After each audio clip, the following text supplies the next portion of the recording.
So this is only like 26% of the whole trip? Exactly. Whoa. 80,000 kilometers in total. So that's literally 2 times around the world. We went down altitude, I richened the mixture, and I flew another 5-6 hours. 5-6. Oh, after that engine vibrate? Yeah. So I flew on partial power for 5-6 hours. Shoots a lightning bolt to the storm on my right. Oh my God, it's like connected. Away from getting struck by lightning. I would have exploded.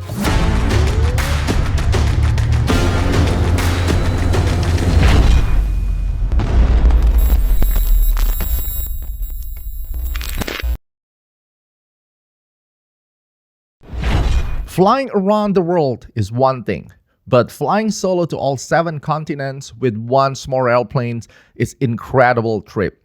In this pilot cast, we're going to talk with Ethan Go that has a mission for flying around the world solo. So let's start the pilot cast and we're going to learn a lot from his trip. Ethan Go, welcome to 14-Day Pilot Podcast. Wow, you just landed. Yeah, just landed a couple hours ago. Thanks for having me. Jakarta, Indonesia, and this is a part of your solo worldwide tour. And I'm really amazed. I'm a ferry pilot. I fly around the world as well, big airplanes, small airplanes, but flying solo, and you fly like the whole 7 continents. Yeah, if everything goes well, I'll be able to fly to all 7 continents. With a 182 Cessna.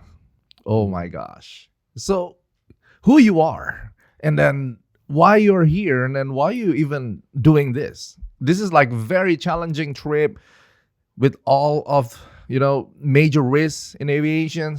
I know a lot of ferry pilot, they travels with the small airplane for commercial operation, for the business, for money. But you're doing this, I don't know, what bring you as a solo pilot? And you're 19 years old, I believe, right? From what I read. Tell me about everything. I won't go back too far back, but I'll go back a couple of years. So at 13, I had my first introduction to aviation, my first intro flight.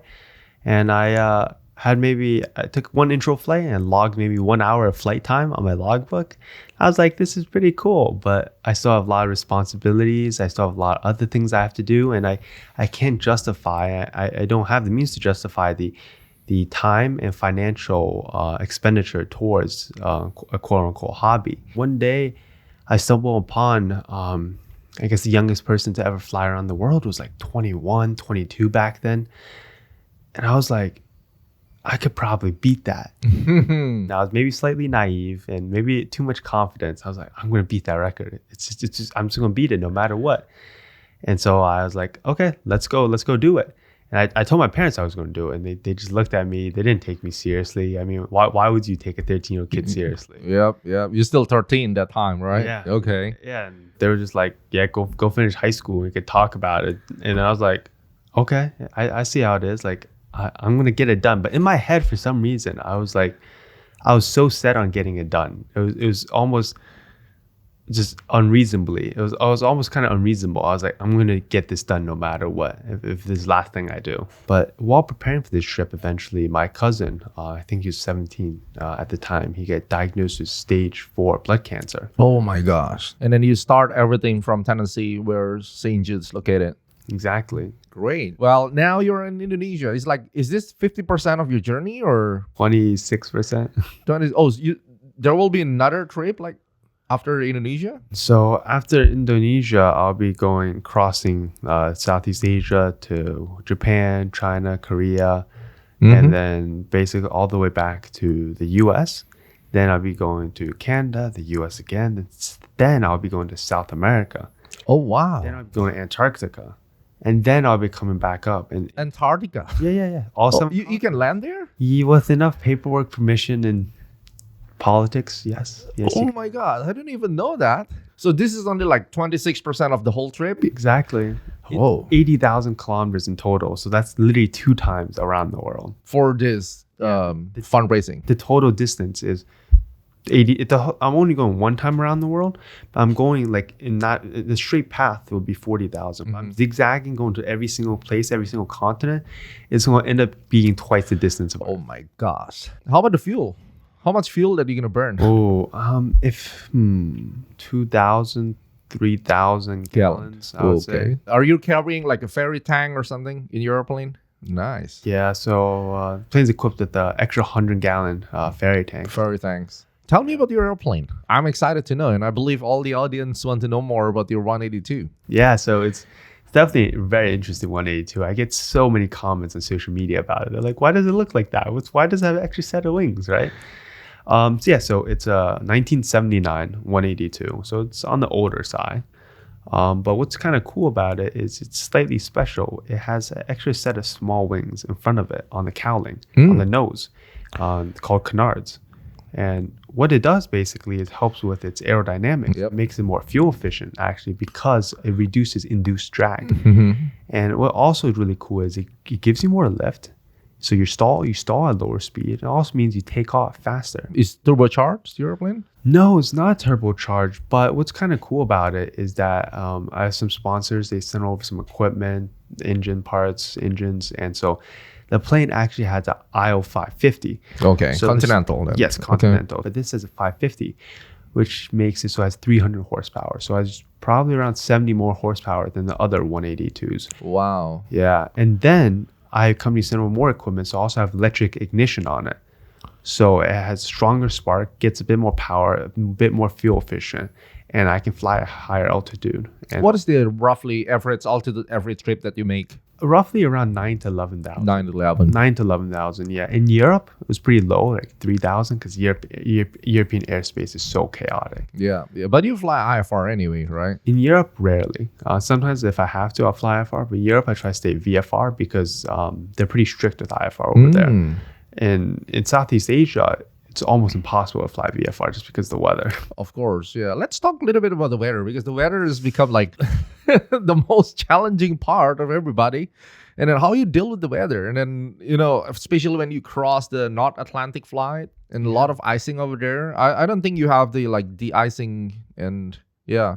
How are you going to deal about the weather? What's your preparation for that? The preparation is look at the weather in advance. If that weather, don't go.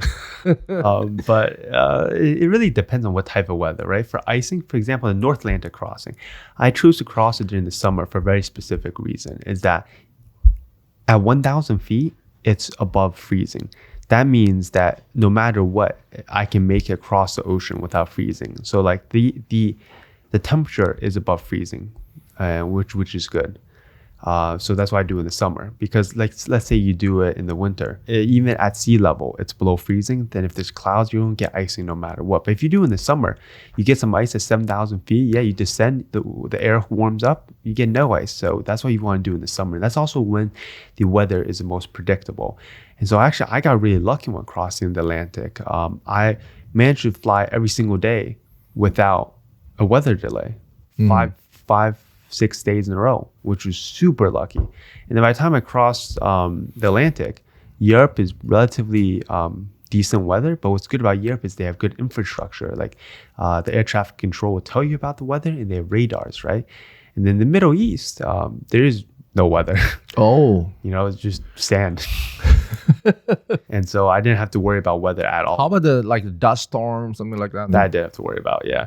For the dust storms, I just have to deal with it, basically climb to maybe 7,000 feet and above, and the storm is below that altitude. Oh. So the Middle East wasn't too bad. Because there's no weather. There's like almost no clouds, no rain. Yeah. And it's really hot, so you don't have to worry about icing.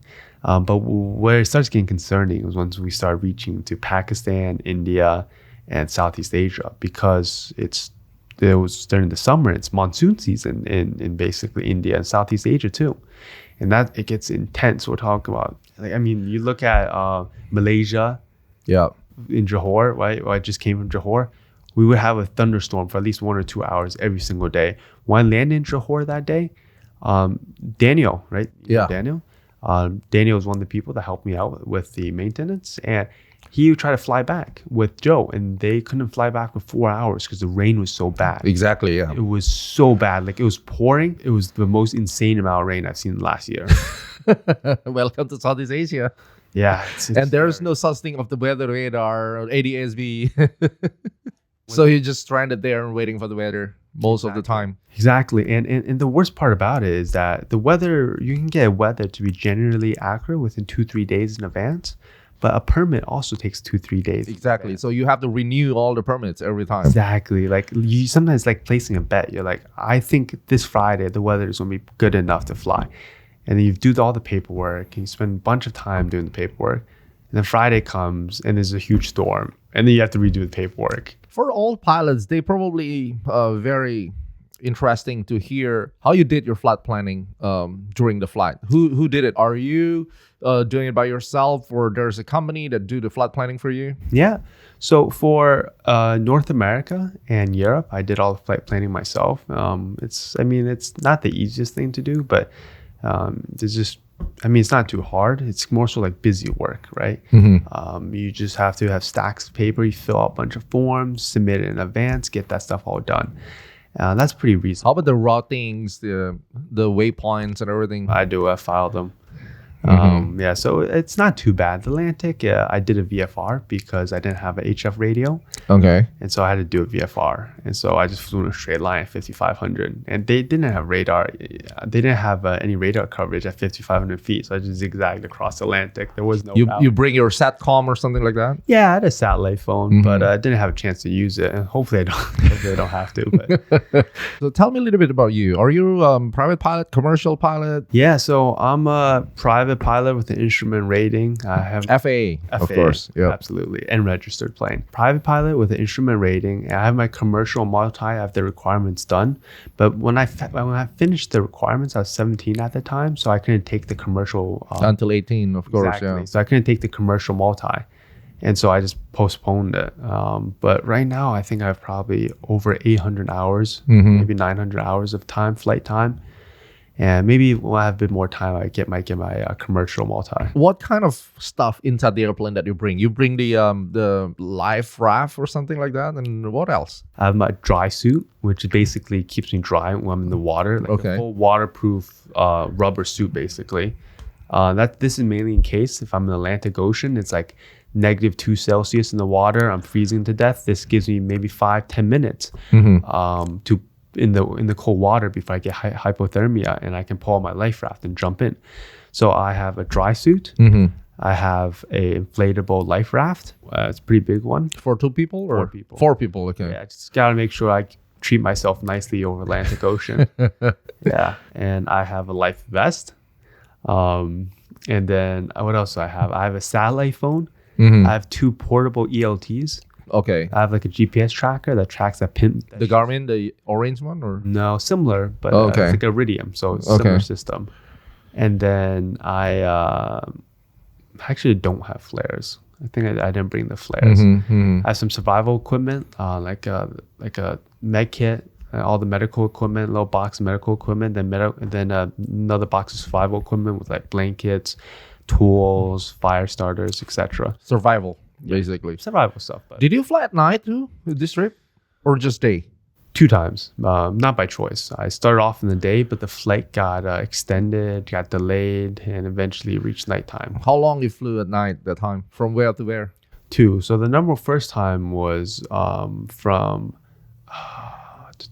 Switzerland, from Geneva, Switzerland to Heraklion, Greece. Oh wow! And so it was a long flight. It was probably like 8 hours. 8 hours alone. Yeah, 8 hours alone. And what happened was Geneva took a long time because there was a bunch of interviews and they had so many questions. And so that took a while. And after I finally took off, I got to Greece.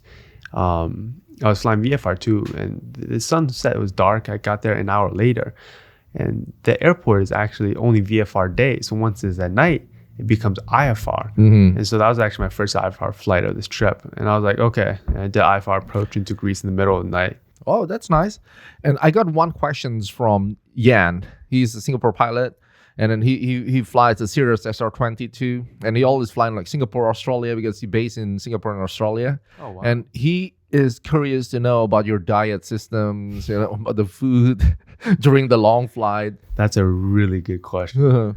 I probably lost over 10 pounds, like maybe 6 kilos, 5 kilos over the last couple of months.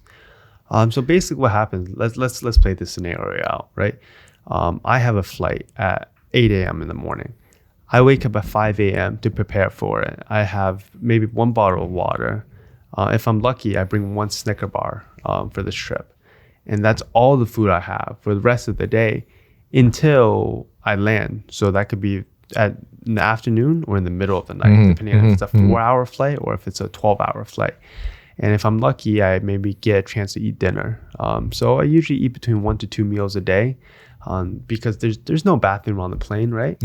The plane's like tiny. There's no bathroom. So I have 1 bottle of water with me and 1 Snicker bar. And that's all the food I have until probably 6 p.m. at night. So for 12 hours, that's just my diet. I don't really have a wow. choice.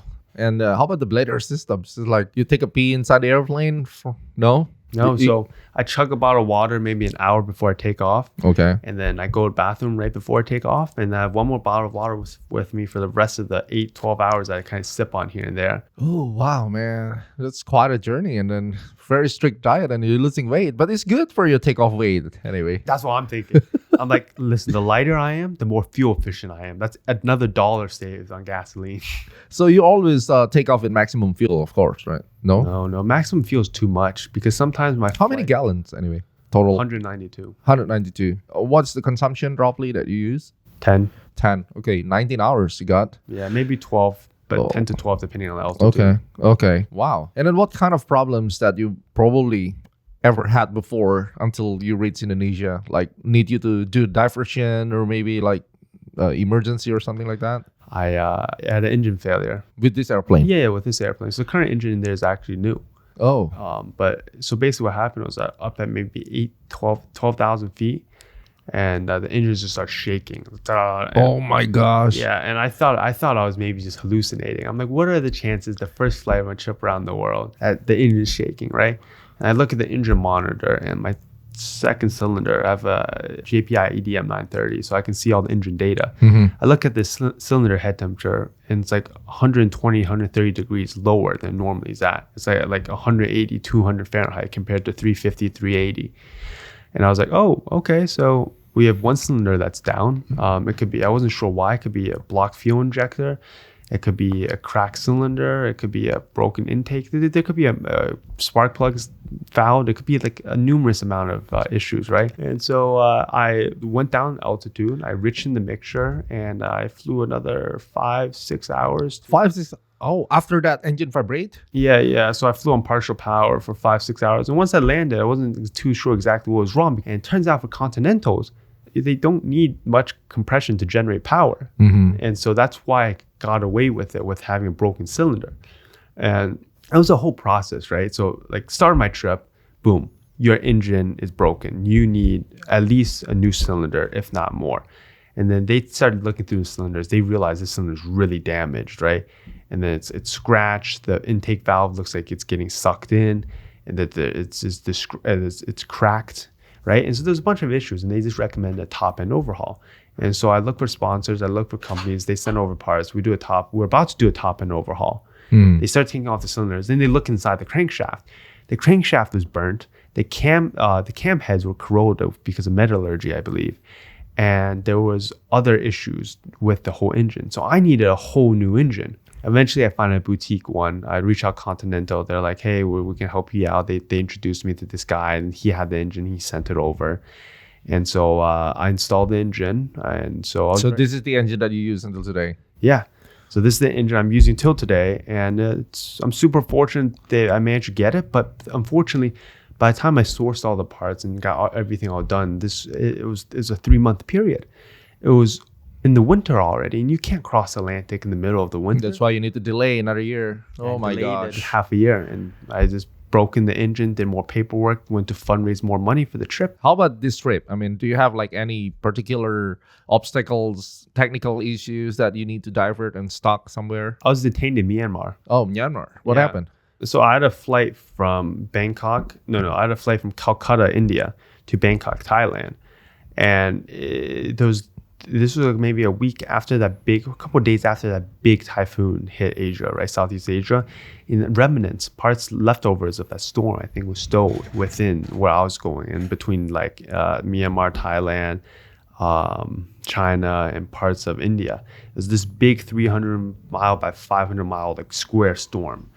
And the storm was covering my direct route from India to Thailand. If I want to go direct, I'll be going through hundreds of miles of thunderstorms. So I had two options. I had one, which was go around the storm, south around the storm, which is over the ocean. Or I go east around the storm, which is more near the Tibet-China side, right? And so I chose to go east because I'm a single engine. Yeah. I'm a single engine. I'd rather have an issue over land than have an issue over water. Yeah. They're in the middle of a thunderstorm. Nobody's going to rescue me. And so I went over land. And so I was going over land. This thunderstorm kept on developing and it kept on pushing. The wind was blowing north, so it kept on pushing towards me. So it was trying to cut me off. And eventually I could see a couple openings to leave, but I was like, this isn't a good idea because I already got pushed off my route. So instead of flying over Bangladesh, I flew over Myanmar. And Myanmar is in a civil war right now. Yeah. And while flying over, they jammed my GPS too. And so I lost my GPS, and it was basically IFR. Yeah. There's lightning strikes. I saw a lightning strike less than a mile away from my face. So I know lightning strikes go to place of like least resistance, right? It usually goes down because that's where there's least resistance. But there's one big lightning storm here, another one on my left, one on my right. And I was like, okay, if I go between the lightning storm, I should be fine. So like I'm about to go between it. The storm on my left shoots a lightning bolt to the storm on my right. Oh my God, it's like connected. It just connects it. I was a minute away from getting struck by lightning. I would have exploded. And I was like, man, I almost died. Like it would have been instant. If I got hit by lightning, boom. You're done. You're just done. You wouldn't even realize you're dead. It just exploded. I was like, okay, let me get to the ground as soon as possible. But I'm in Myanmar and I have no GPS. It was a really tough time. Eventually pick up Myanmar's ATC. I'm like, hey guys, I'm coming.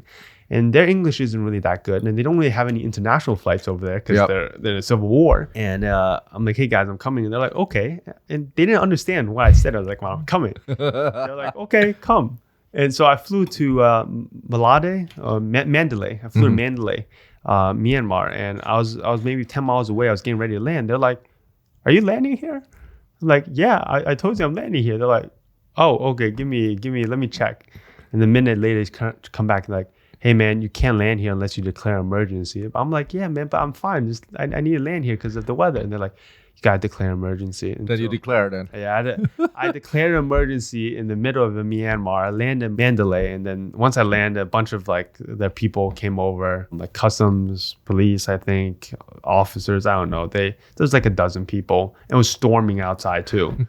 Oh wow! How about the most beautiful trip that you have at least until today? That's hard because like every place has something really unique about them, right? Like you have Europe, like let's say you have Switzerland, you have the big Alps, the big mountains, the big you lakes. fly VFR there, right? And then you can fly around the mountain. Yeah, exactly. That's the Switzerland. The mountains are really nice, the lakes, right? And then you go to the Middle East, you fly through Saudi, you see these massive mountains. It literally feels like you're on Mars, like completely different terrain. You see camels in the desert. It's like insane. And then you get to Pakistan and India, and the terrain changes again. Thick vegetation, interesting beaches. And then you get to, let's say, we get to Indonesia and Malaysia. You see big palm trees, massive cities. It's all really interesting. It's like every place has something distinctively unique. And so I think I've enjoyed the whole process. Yeah, of course. So people need to thinking about what is the risk mitigation. And then what I can learn is also you need to fly without stress, without rushing, and then you need to always be in a good state of I'm safe pilot basically. Right? Exactly. There's a reason you learn it. Yeah. There's a reason for that. Exactly. So after Jakarta, you're gonna go to where? Australia? After Jakarta, I'll be heading to Darwin, Australia.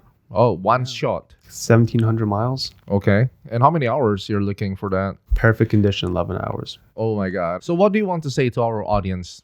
I think one thing I learned about this whole process for the last 6 years of preparing for this trip and doing many other things is that you can have anything you want in this world. You just can't have everything. So find out what you care about. Find out what you value and what you're willing to sacrifice. Because at the end of the day, the world, I wouldn't say the world is fair, but I wouldn't say the world is unfair either. And so if you're willing to pay the price, you're going to get what you want. But the problem is, are you willing to pay the price, right? So find out, like I said, find out what you care about, what you want, what you value, and what you're willing to sacrifice to get to what you want. And if you're willing to make the sacrifice, then you can get what you want. It's pretty simple like that. But then again, it's nothing's a guarantee in life. That's great.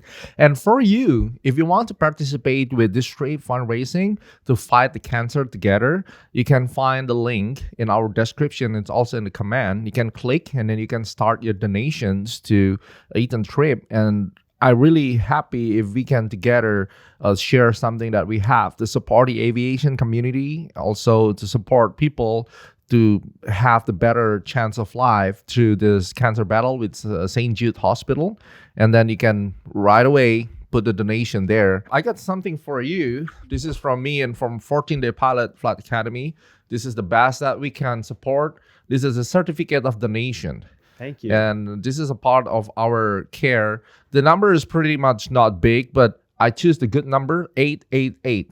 In the Chinese philosophy, it's always like a lucky numbers. Absolutely. So this is, I hope you can be great with your flight, and then you have your all fortune and luck during the flight. And I really hope that we can contribute something in your trip. Thank you so much. This is more than plenty. This is plenty already. I really appreciate your support, and thanks for having me in Jakarta. Yes, of course. I really appreciate your time here, and then hopefully you enjoy the whole trip, and then people can learn from whatever you do. So thank you so much, Thank Eden. you for having me. I really appreciate it. Blue sky for you. Absolutely. Guys, that's Eden. Cool. And then we really happy for you to have this podcast, and then we appreciate you stay tuned until today. Share this video, and hopefully he can get the target, and then people will have the better life, and then the kids have the better life opportunity from whatever the fundraising that Ethan do. So see you, and then fly safe again. Thank you so much. Thank you.